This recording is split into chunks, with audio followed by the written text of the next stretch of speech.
You're listening to the N2K Space Network.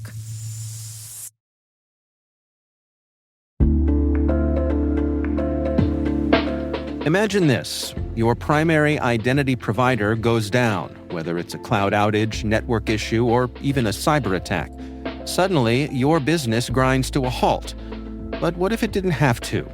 Meet Identity Continuity from Strata, the game-changing solution that keeps your business running smoothly no matter what.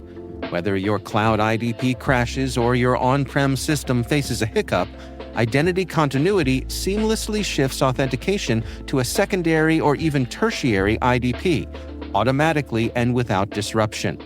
Powered by the Mavericks Identity Orchestration Platform, Identity Continuity uses smart health checks to monitor your IDP's availability and instantly activates failover strategies tailored to your needs.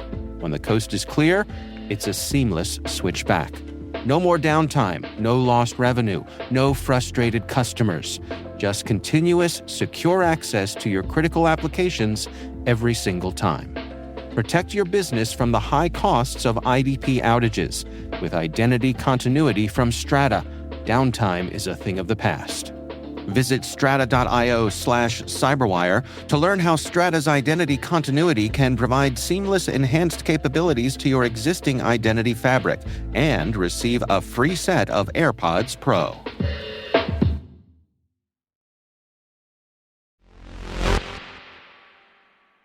It's coming up to that sad time in space history when we acknowledge the mission of the very first animal to orbit the Earth.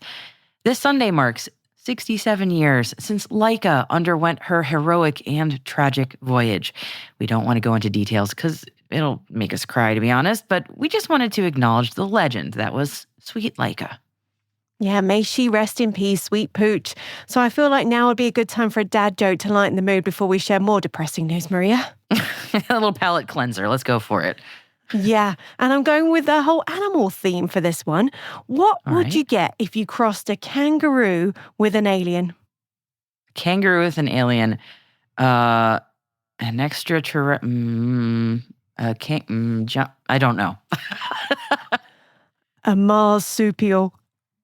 Oh, no. That's good. That's you. good. I like that one. That's a good one. Oh, a marsupial. Nice. It's science-y. I like it. I like it. Yeah. T-minus 20 seconds to LOS speed rest. Go for deploy. Roger roll. Today is November 1st, 2024. I'm Maria Varmazis. I'm Alice Carruth, and this is T-minus.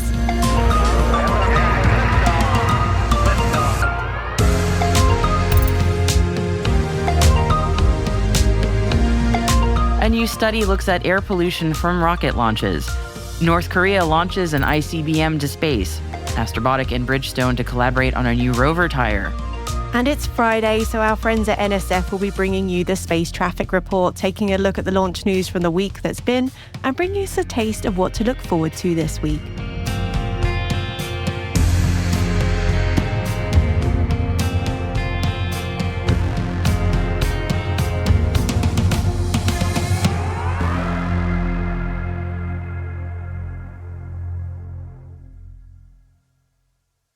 It's Friday. Happy Friday, everybody, and happy first of the month. We're kicking off today's show with a report shared in nature.com that looks at global rocket launch and reentry air pollutant and CO2 emissions at the onset of the megaconstellation era. We're in it right now. The report, which is co-authored by Jonathan McDowell, focuses on the launch period of 2020 to 2022. The abstract of the report focuses on satellite megaconstellation missions, which they say inject pollutions and carbon dioxide in all atmospheric layers, affecting climate and stratospheric ozone. It presents a global, hourly, 3D, multi-year inventory of air pollutant emissions and CO2 from rocket launches and object re-entries, spanning the inception and growth of megaconstellations. The study acknowledges that the increased cadence of launches will increase the release of potentially harmful chemical byproducts into all layers of the atmosphere. It paints a worrying picture, acknowledging recent studies which have already reported that about 10% of stratospheric aerosol particles already contain elements unique to materials of spent satellites and discarded rocket bodies. It catalogs the pollution from 63,000 tons of rocket propellants and from 3,622 objects, including rocket parts and satellites, that re-entered the atmosphere between 2020 and 2023, amounting to about 12,000 tons. Re-entry ablation and rocket launches both produce alumina particles and gaseous reactive nitrogen. Rocket launches also emit black carbon particles and gaseous chlorine, water vapor, carbon monoxide, and carbon dioxide. Past modeling studies have identified small yet notable depletion of stratospheric ozone caused by these elements and atmospheric warming caused by black carbon absorbing incoming sunlight and by alumina particles trapping outgoing long-wave radiation. Soot emitted high in the atmosphere can persist for several years, with a resulting climate warming impact that is up to 500 times greater than the same amount of soot from aviation or ground-level sources. And it's going to get worse as we put more into low Earth orbit. We applaud companies that are already trying to resolve issues with pollution, but we at T-Minus believe more needs to be done to keep our upper atmosphere clean. What is the point of becoming interplanetary if we make our home inhabitable? Very true. And continuing with the worrying news theme, North Korea held a missile launch this week which reportedly reached space. The launch of the intercontinental ballistic missile has been confirmed by the US and Japan. The missile is thought to have flown for 86 minutes and soared to a record of 4,350 miles. North Korean state media reports that leader Kim Jong-un observed the launch, calling it an appropriate military action, showing the nation's resolve to respond to its enemies' moves that have threatened its safety. It's the first ICBM launch by North Korea in over a year, and the timing is suspiciously close to the US elections. Astrobotic and the tire company Bridgestone Corporation have reached a collaboration agreement for the joint development of a lunar rover tire. The Bridgestone lunar rover tire will be developed for the Astrobotic 24U Cube rover. The rover is built to provide mobility, power, and communication support for scientific instruments and payloads on the lunar surface. The 24U rover is about the size of a standard kitchen stove, and Astrobotic says it boasts robust capabilities such as explicit steering, dynamic suspension, and long-distance communications to excel in harsh lunar terrain. It kind of needs a better name than 24U. For you CubeSat. Yeah, hear that. A consortium led by Eutelsat, Hispasat and SES has been awarded by the European Commission to design, deliver and operate the IRIS², the European Union's multi-orbit connectivity system. The group called SpaceRise aims to have the IRIS² in full operation status by the early 2030s. The system aims to deliver a secure and competitive communication backbone aligned with European strategic and digital priorities. The IRIS² program is a public-private partnership which will be funded by a combination of EU, ESA and private financing from 3 satellite operators within the SpaceRise consortium. Spanish space company Indra has completed the acquisition of satellite company Demos. The purchase was first announced in August of this year. The move enhances Indra's prospects with the European Space Agency. Indra says its NewCo space division will leverage Demos' knowledge and experience to address emerging opportunities in satellite missions and software-driven ground infrastructure. Some of NASA's newly developed technologies have made Time's list of innovations of 2024. Among the technologies recognized were NASA's Advanced Composite Solar Sail System, deep space optical communications, and instruments on board the Europa Clipper.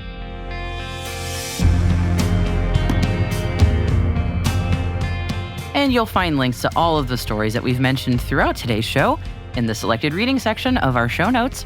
And we've included a via satellite report on the uptick of cybersecurity attacks in space. We've been saying it's definitely worth a read. Hey T-Minus crew, tune in tomorrow for T-Minus Deep Space, our show for extended interviews, special editions and deep dives with some of the most influential professionals in the space industry. Tomorrow we have Brian Whedon from the Aerospace Corporation talking about space regulation reform.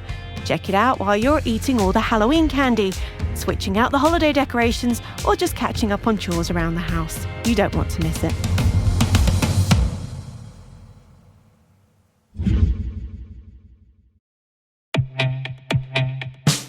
Around every entry point and every clever attacker, Vectra sees the attacks others can't. How? Vectra has AI on it. Vectra's AI attack signal intelligence tells security teams where to focus, what matters. It wades through thousands of individual threat events so you don't have to. Attackers infiltrating your network? Vectra has AI on it. Attackers compromising your identities? Vectra has AI on it. Vectra AI, the integrated signal powering your XDR. Visit vectra.ai/showme to learn more. That's vectra.ai/showme to learn more.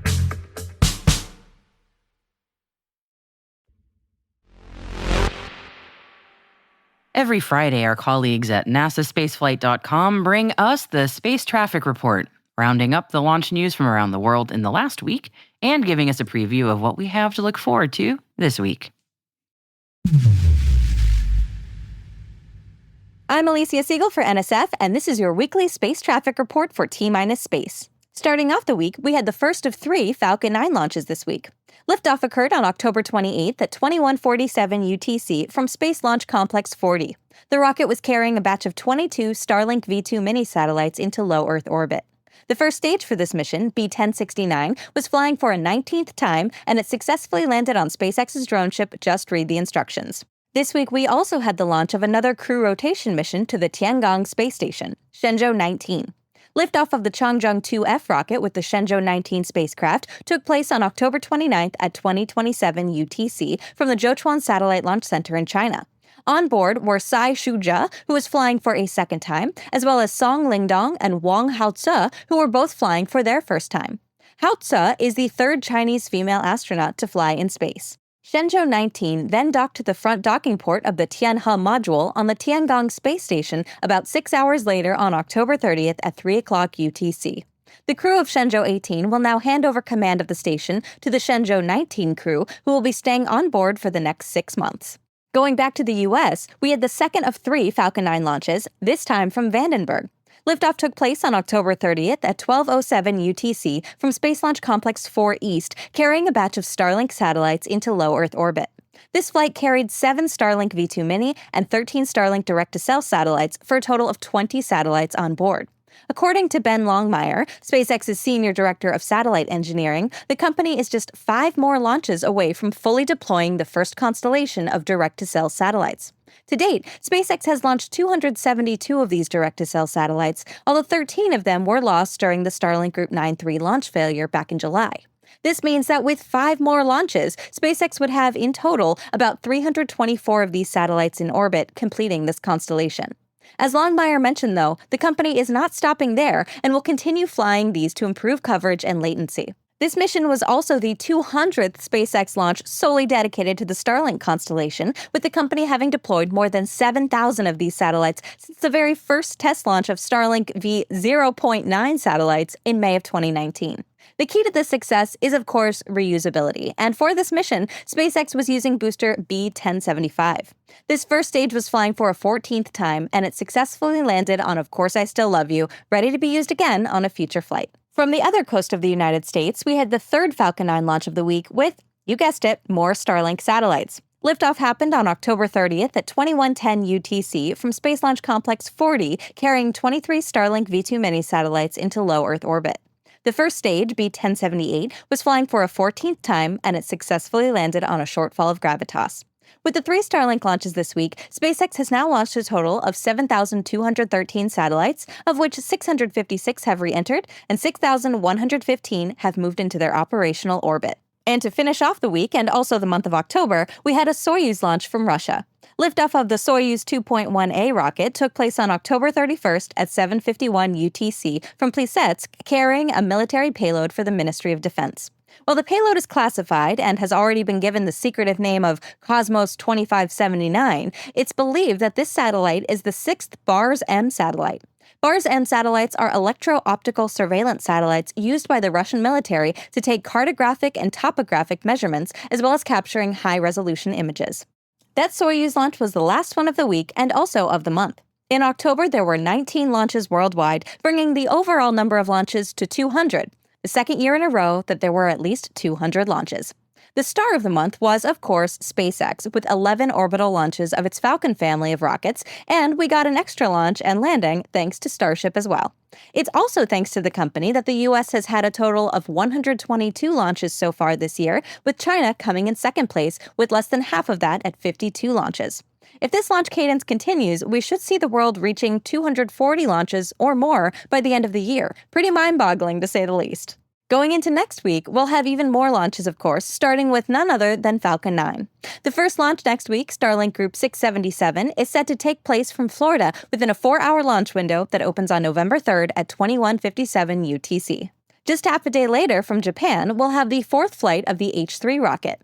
This mission, carrying the Kirameki 3 satellite, has been delayed multiple times due to bad weather in the area. But if all cooperates, this one should launch within a 102-minute window, opening on November 4th at 6:78 UTC from the epic-looking Tanegashima Space Center. Another launch that had been delayed was the next flight of Rocket Lab's Electron rocket, which is called Changes in Latitudes, Changes in Attitudes. The company has been able to set up for another launch attempt next week, no earlier than November 4th at 10:30 UTC. Next week, we'll also have the launch of a Soyuz 2.1B rocket carrying the Ionosphere M constellation of satellites, as well as some ride shares. The launch is set to take place from Vostochny no earlier than November 4th at 23:18 UTC.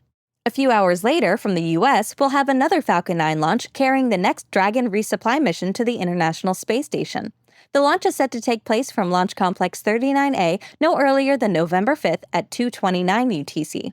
Dragon should then dock with the front docking port of the Harmony module of the ISS about 13 hours later at 15:15 UTC. Before that, though, the Crew 9 crew will be relocating their spacecraft to make way for this cargo Dragon. Crew Dragon Freedom will be undocking from the front docking port on November 3rd at 11:35 UTC and redocking to the Zenith port about 40 minutes later at 12:18 UTC. From the other coast of the United States, we'll then have another Falcon 9 carrying Starlink satellites. The mission, Starlink Group 910, is set to take place within a 4-hour window that opens on November 5th at 7:46 UTC. And from Earth, we'll go to deep space next week. NASA's Parker Solar Probe is set to perform its 7th gravity assist of Venus this upcoming November 6th. The spacecraft, which will be flying approximately 380 kilometers above Venus, will see its perihelion changed by this maneuver, the last one planned for now. I'm Alicia Siegel for NSF, and that's your weekly space traffic report. Now back to T-Minus Space.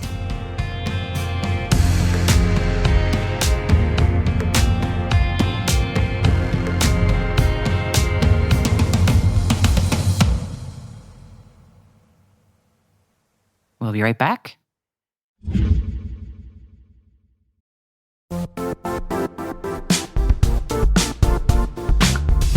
Quick question. Do your end users always work on company-owned devices and IT-approved apps? If the answer is no, then my next question is, how do you keep company data safe on all those unmanaged apps and devices? 1Password has an answer to this question: Extended Access Management. 1Password Extended Access Management helps you secure every sign-in for every app on every device, because it solves the problem traditional IAM and MDM can't touch. Check it out at onepassword.com/XAM. That's onepassword.com/XAM.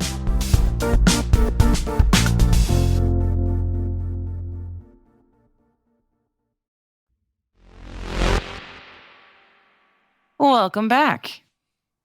After the doom and gloom at the start of today's show, we wanted to end on a high, and what better than news that we're getting moon trees in our backyard?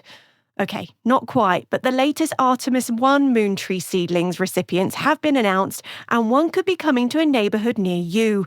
These are seedlings planted from the seeds that were sent around the moon on the Artemis 1 mission.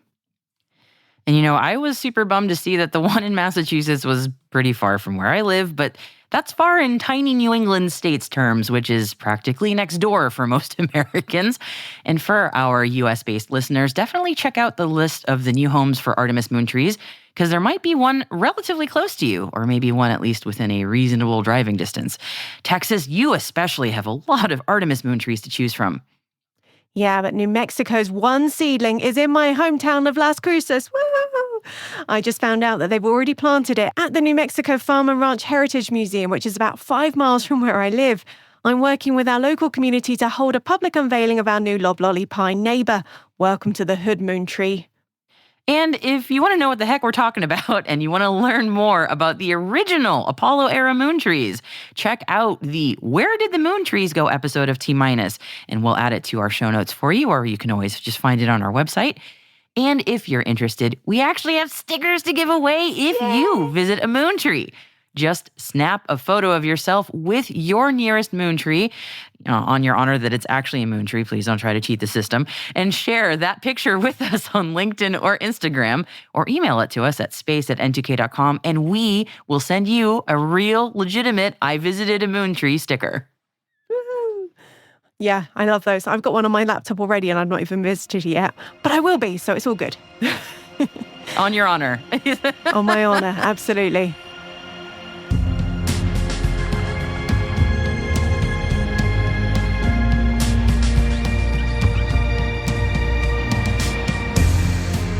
That's it for T-Minus for November the 1st, 2024, brought to you by N2K Cyberwire. For additional resources from today's report, check out our show notes at space.n2k.com. We'd love to know what you think of this podcast. Your feedback ensures that we deliver the insights that keep you a step ahead in the rapidly changing space industry. If you like the show, please share a rating and review in your podcast app. Please also fill out the survey in the show notes or send us an email at space@n2k.com. We're privileged that N2K Cyberwire is part of the daily routine of the most influential leaders and operators in the public and private sector, from the Fortune 500 to many of the world's preeminent intelligence and law enforcement agencies. N2K makes it easy for companies to optimize your biggest investment, your people. We make you smarter about your teams while making your teams smarter. Learn how at n2k.com. This episode was produced by Alice Carruth. Our associate producer is Liz Stokes. We are mixed by Elliot Peltzman and Trey Hester, with original music by Elliot Peltzman. Our executive producer is Jennifer Iben. Our executive editor is Brandon Karpf. Simone Petrella is our president. Peter Kilpie is our publisher. And I am your host, Maria Varmazis. Thanks for listening. We will see you next time.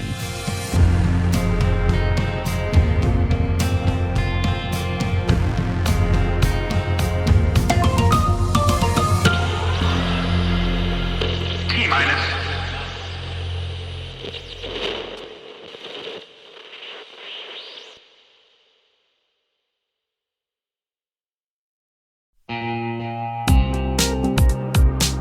And now, a word from our sponsor, NordPass.